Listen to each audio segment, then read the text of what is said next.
बिथाङा बुंदोंमोन थलासे सना होगोन, बेखौ होआखै। हा हु होगोन होनदों, बेखौबो थगायबाय बिथाङा। सरकारखौ बिथाङा दागासिनोआनो 2020 मायथाइनिफ्रायनो। सानफ्रोमबो बिथाङा सरकार दानायनि सिमां नुयो। जोङो फैगोन 20-25 बोसोर बिपिएलआ सरकार दागोन। बिथांमोना नुगासिनो दं सानफ्रोमबो मोनफ्रोमबो समस्तियाव, बिटिसिनि मोनफ्रोमबो समस्तियावहाय रोजा रोजा सुबुंफ्रा जयेन जाफैगासिनो दङ। स्पेसियेलि बिपिएफनि जोंनि मानगोनां हाग्रामा महिलारि सार दैदेननाय बिपिएफनि सोद्रोमाफ्रा रोजा रोजा बिपिएलआव जयेन जाफैगासिनो दङ। दिनैबो बेयावहाय रोजा रोजा सुबुंफ्रा बिपिएलआव जयेन जागोन। निसिमा समस्तिनि सिङाव थानाय बे खैला मैलायाव बिथांमोना जयेन जादों। बिथांमोनखौ जों बरायदों। दिनैहाय हाग्रामा महिलारि बिथांनि दैदेननाय बिपिएफ हान्जाखौ बयबो गाज्रि मोनजोब्बाय।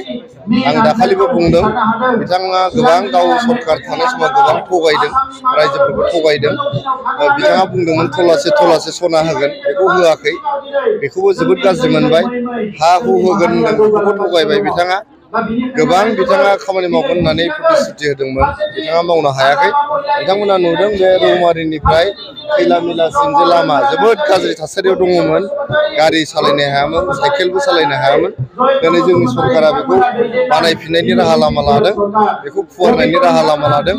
बेफोर गासिबो लामा सामा बा लोंनाय दैनि बेब'स्था खालामनाय, आरो जोंनो सेल्फ हेल्प ग्रुपफोरनो 75,000 रां होनो होननानै 75,000 रांनि प्रथम किस्ति 25,000 रांखौ प्रमद बर' सारा होनायनि थाखाय गासिबो प्रमद बर' सारखौ मोजां मोननानै आरो बिपिएलखौ मोजां मोननानै दा रोजा रोजा लैहोर सानफ्रोमबो माने बिपिएलआव जयेन जाफैगासिनो।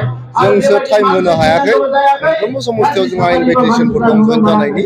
लासै लासैनो जों बिथांमोनखौ जयेनिं खालामलांबाय थागोन। सरकार दाफिनगोन, दासिमबो दाफिननो हायाखै हाग्रामा महिलारिया।